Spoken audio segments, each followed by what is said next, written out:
Knowing your faults and imperfections of wines. Corked wines are at the highest risk of being tainted or spoiled, which is referred to as corked or cork taint. Cork taint happens to approximately 3 to 5% of all wines. Now we will take a look at what to look for if your wine is going bad or has gone bad on its own.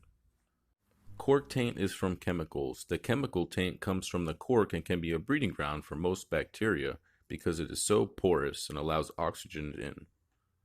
Small particles from the cork can break off into your wine and taint it, but it can also happen if your wine is not properly stored in the proper temperature. It may not be your fault. The barrels that the wine was oaked or aged in could be the predecessor and reason for your spoilage. The cork taint sometimes comes from the line where the wine is actually bottled. The cork can also pick up bacteria before it is even corked inside the bottle. What else can go wrong with your wine? Oxidization.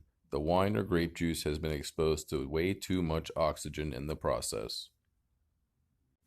Oxygen breaks down wine and it deteriorates, losing the flavor and spoiling it too. Oxidization can occur before or after it is corked. Check the color first. If your wine is brownish or brackish, then it's most likely oxidized.